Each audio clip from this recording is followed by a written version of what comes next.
In this, the last of the 3 videos on the Door of Light, I want to talk to you about what God expects of us.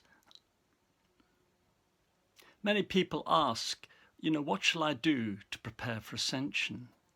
And the answer is very, very clear in what I'm about to read to you. Yesterday was the feast of Yom Kippur, the Jewish Day of Atonement. And what I'm about to read you is taken from the Jewish Book of Prayer for that occasion. And it's called the Haftarah for Yom Kippur. And it is in fact God speaking. Shout aloud without restraint. Lift up your voice like a shofar. Call my people to account for their transgression and the house of Jacob for their sins.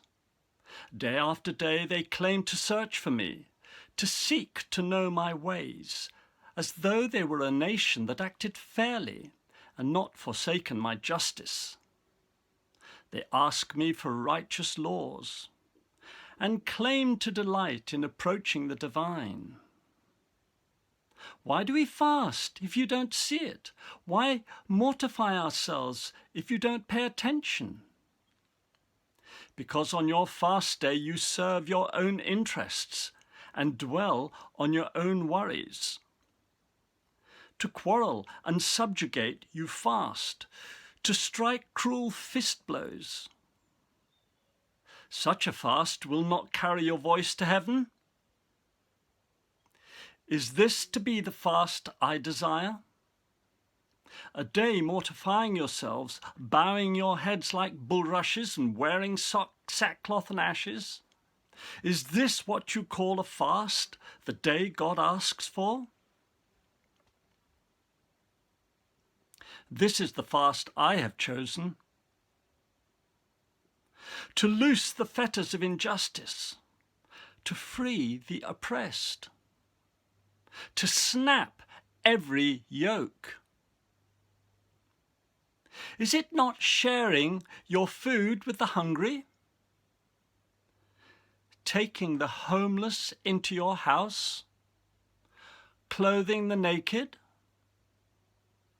Cease hiding from the needs of those made from the same flesh as you.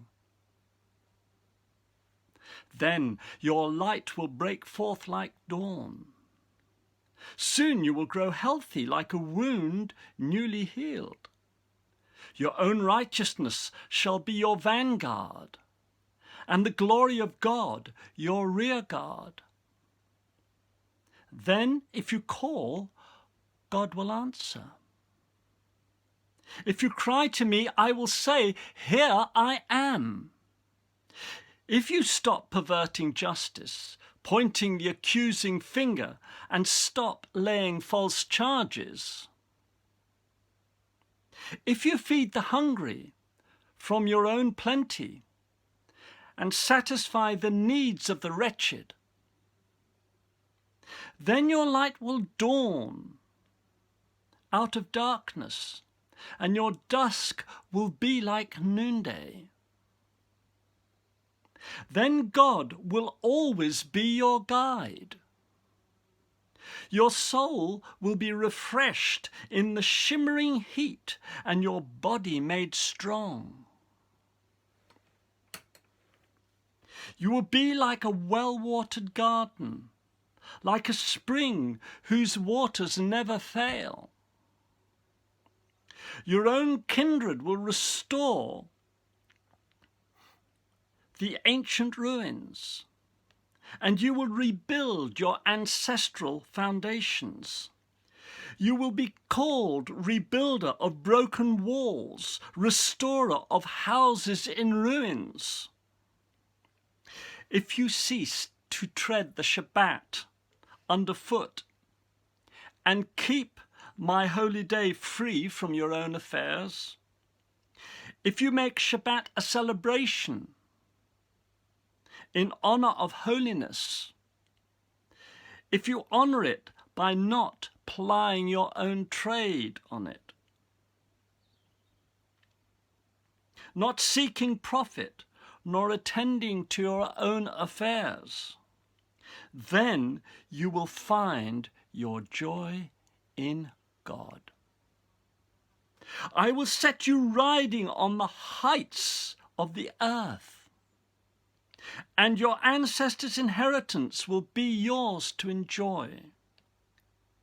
For this is the word of God.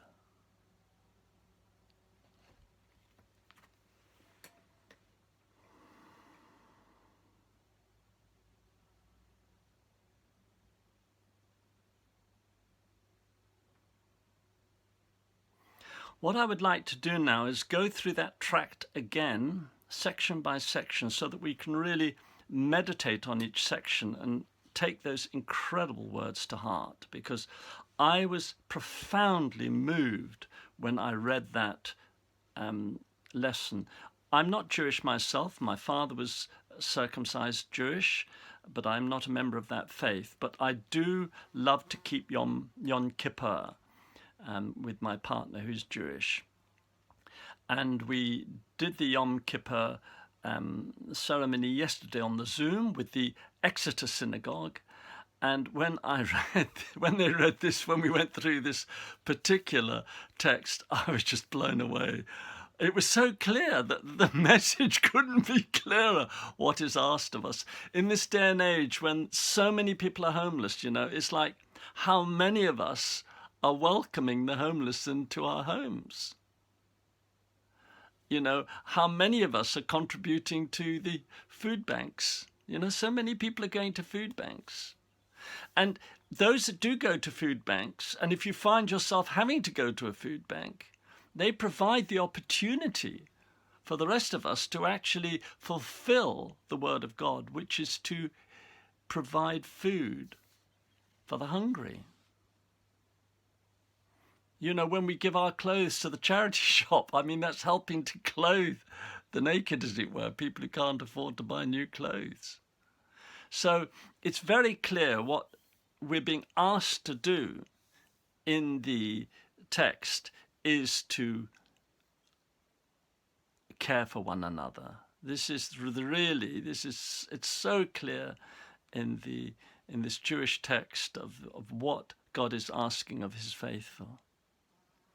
You see, if we start at the beginning, day after day, we claim to be searching for God, and we claim that we're fair people. We're a nation of fair people. I know we English-speaking people like to think that we're fair in our laws and in our justice. But as God is saying, are you seeking the righteous laws? And, if it's all very well if we have a spiritual practice and if we fast and if we, put on sackcloth and ashes, but what he's saying here is it means nothing to him unless we're actually doing the good works, unless we're actually acting out of unconditional love and compassion for one another. Because, you see, that is what is meant by unconditional love. The three criteria for ascension are, number one, you need to believe in God. So one way out of what I've just read is to say you're an atheist. Well, obviously, if you don't believe in God, you don't have to listen to this as the word of God. Secondly, you may say, well, I'm a Christian or I'm a Muslim and I won't believe anything apart from the Bible or the Quran is the word of God. But actually, this comes from the ancient Jewish text that precedes the Christian and the Islamic. And Christianity and Islam grew out of Judaism. And so, I come from a Christian background, although I'm now multi-faith. But, I recognize that the fate of my own ancestors, my British ancestors, arises out of the Jewish tradition. So I need to respect and honor the fact that, the Jewish texts do contain the word of God. And I have no doubt I mean, that text was just so full of, yes, if there is a God, that's certainly God speaking. I mean, it could be Jesus speaking, it could be Muhammad speaking, it could be Buddha speaking. It's the same spirit of truth coming through all the great religions. It could be Guru Nanak of the Sikhs. It could be any of the great spiritual teachers. Gandhi would teach the same. So the thing is that the good news is that never before have there been so many people contributing to food banks, so many people working to help the homeless. So we don't want to just leave it to governments. And I feel very strongly about the homeless situation, because technically I am homeless. And this house you see me in, dear Susie, she's let me into this room. I mean, she could let her room, but instead she's let a homeless chap into her room. Okay, we're partners, but actually the underlying factor is I needed somewhere to live and I needed someone to look after me. And I'm not terribly good at looking after myself. And my only home up until this point was a van. And Susie's allowed me this room. And rather than let the room, she's let me into the room. So, so much of the time these days, if we have a room, vacant, we think, well, who can I let it to, rather than who can I let into this room. And I see this as karma, because when I was newly married to my first wife, Anna, she's such a wonderful woman. I don't know how she put up with me for the years that she did. But anyway, we were living in Millbrook in a community of meditators, followers of Guru Maharaji. And we were living in this community, and we'd just moved into a little house with our 4 children, with 1 room upstairs. No, 2 rooms upstairs, 2 rooms upstairs, and a kitchen and a large room downstairs, a little terraced house. Then there was another family who had nowhere to live, called Dave and Delia, with their 4 little children. So what we did is we put mattresses on the floor of our bedroom, Anna and I, and we moved our children into our bedroom, and then we let Dave and Delia move with their 4 children into the children's bedroom. And not satisfied with that, there was another couple, a girl called Hillary and her partner, who was a yogi, and Hillary had just moved into this little town, and she needed somewhere to live, and until she found herself a home. And anyway, this chap she was with, he had an Irish wolfhound. So the Irish wolfhound moved in as well. So they were sleeping in the front room, and the Irish wolfhound was sleeping in the passageway out to the front door. And it was so hilarious, because every morning, you had 8 little kiddies who needed to get out the front door. And each one had to take it in turns to climb over this Irish wolfhound. It was so big, they couldn't just step over it. The older ones could, but the little ones sort of climbed up one side of this hairy mountain and sort of tumbled down the other side. And we had that couple, Dave and Delia, and and the other couple downstairs. They were with us the whole winter, and for about 6 months. And I can only say, I look back, and it wasn't an easy time, but it was a happy time. I just felt there was so much joy in the house, and I think that's how the whole thing worked on grace. And I know that the grace of God is with us if we open our hearts and help the homeless, even if we have to sort of make a room available to them. Or the ideal thing, what my mother did, is she had this chap called Angelo, who she found on the streets, and brought him back, and we had an outhouse, and she put Angelo in the outhouse. And she didn't let Angelo in the house. She'd take him his plate of food from at meal times, but she wouldn't let us into Angelo's house. In other words, we had to respect that the outhouse was his space. So, there are ways of helping. If you've got a cabin in the garden or something like that, you can always house a homeless family or a homeless couple or a homeless person in some facility that's better than them having to live on the street. And sometimes people can, make a claim on benefit if they've got an address. So these are ways that we can fulfill the the requirement that God makes very clearly what he expects of us in terms of, being faithful to him, or her, if you like. It's the father, mother God, but in the Jewish tradition, God is spoken of in the masculine. So, God is saying that, he wants us to loose the fetters of injustice, to free the oppressed. There's so many people who are unlawfully imprisoned. To snap every yoke, speaking of releasing people from slavery and servitude, but also to consider in our relationships, to what extent do we have people under our yoke?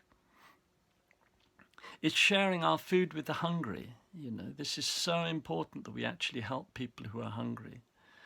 Taking the homeless into our houses, clothing the naked, and also to cease hiding from the needs of those made from the same flesh as us. I mean, what beautiful words.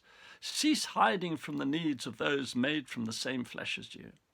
And then God says, your light will break forth like the dawn. In other words, we'll become radiant with light, you see. You can feel this with people who are really, doing this sort of service. They shine with light. And I know in my own life that the importance of tithing, I give 5% of my income away.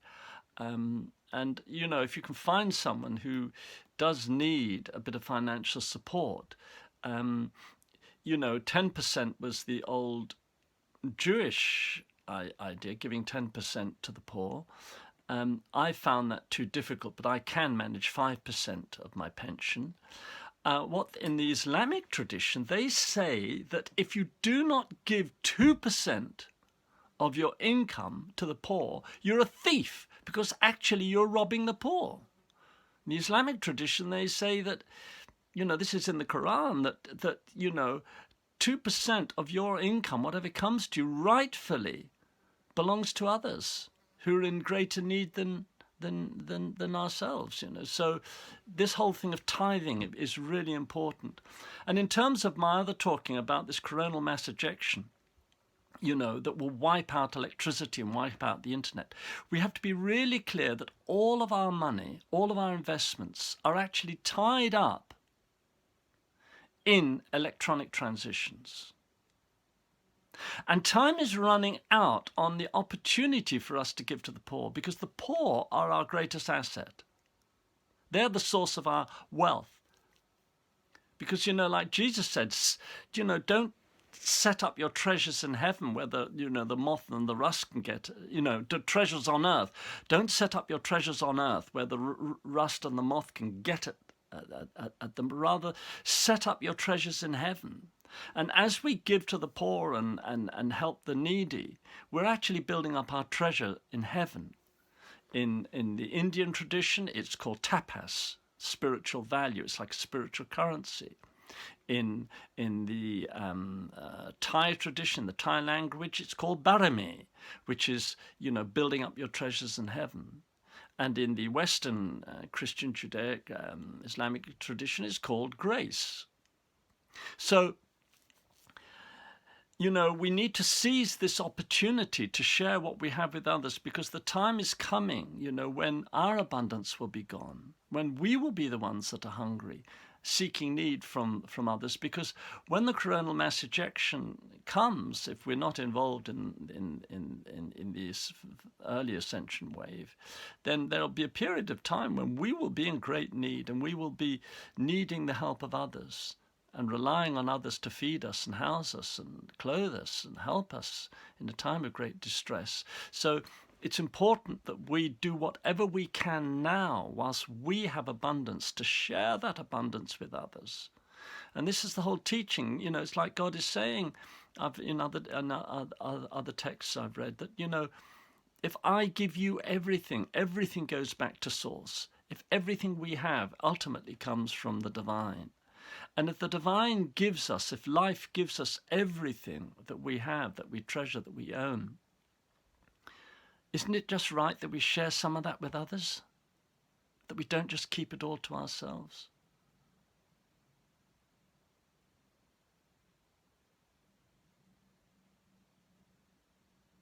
Giving is not easy. Because the mind, finds every reason why we shouldn't. Oh no, I need it for this, I need it for that. But this is the spirit of Yom Kippur. Yom Kippur, the Day of Atonement. Atonement means at one meant. How do we become at one with the divine, at one with God? And God speaks through to us on the Day of Atonement how to make at one-ment with God. And this is also the season of the Jewish New Year. And this is how we can begin our new year. But also in this text, God speaks of another very important matter, and that is the Shabbat, otherwise known as the Sabbath. Now, my father, who was Jewish, he used to keep the Shabbat. He used to stop doing whatever he did on Saturdays, and he would spend Saturday resting, relaxing, going out for walks, etc. But also he would read the Bible, he would read holy texts, he would meditate. That was his day of prayer and being still and connected and focusing on the family. And I realized, my father was quite strict with it and encouraged us to keep the Shabbat. I mean, when, in his a letter that he wrote to us as a family before he died, he said, just remember the Shabbat. And have I remembered it? I mean, I've been terrible at keeping Shabbat. So I'm resolved, from this, reading this text that, that really, I've got to make an effort to keep one day a week holy. So, I mean, the Christians keep the Sabbath on the Sunday, the Muslims have Friday, everyone wants to be different from the others. The Jewish people have the Saturday. It doesn't really matter which day you keep holy, but it's keeping one day a week holy is really important. And if we can't do that, making sure that we keep put a time aside each day, or a time for meditation, time for yoga, a time for connection yoga, which means union. So a great way of yoga is really important. So the practice of yoga on a regular basis and meditation is a way of keeping Shabbat, So here, if I read it to you again, if you cease to tread Shabbat underfoot, I mean, the amazing words. I've been treading on Shabbat for years, not honouring what my father said. That was 91 he died. How many years is that? I mean, so I really, I need you to help me by listening. As you listen to this, if I'm pointing a finger at you, I'm pointing 3 fingers back at me. I should be pointing this way. Don't tread the Shabbat underfoot, you see.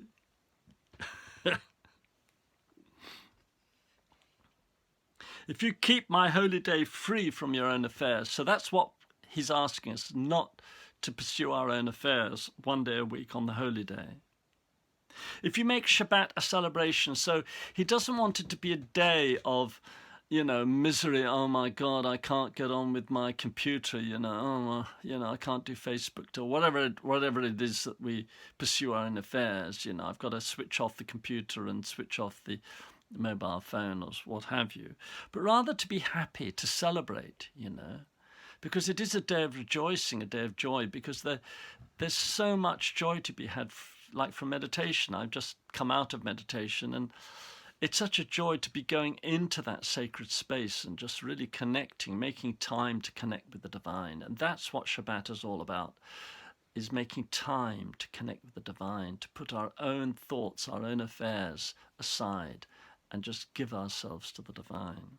So in a sense, it's another way of giving, isn't it? The Shabbat is all about giving our time, whereas the others are service, you see, which is so in a sense, in the Eastern, in the Hindu tradition, the Shabbat is like worship, at the time of worship, which they call puja, you see, and then clothing the naked and feeding the hungry and housing the homeless is savor, is service, you see.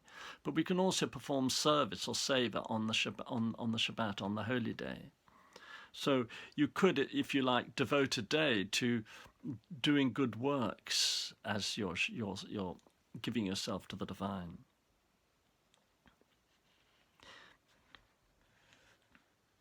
If you honor the Shabbat by not plying your trade, not seeking profit nor tending to your own affairs, then you will find your joy in God.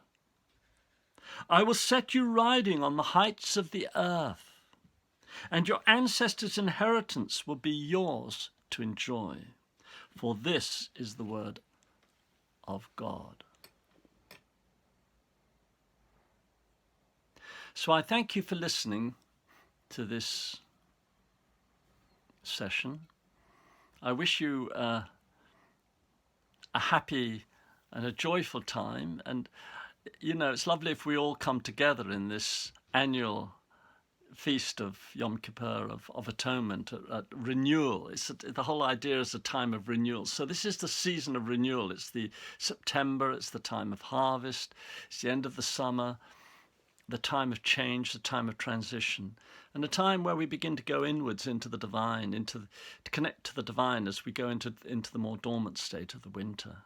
And a good time, you know, as we go into the winter, to find more time to be still and to be quiet and to put aside. So it could be going out for a long walk on the Shabbat and just meditating as you walk and connecting with the divine in nature, however you do it. You know, it's so the two things that we're asked to do is to maintain time for the holy, time for the divine, and also to maintain, you know, to share what we have with others in greater need than ourselves.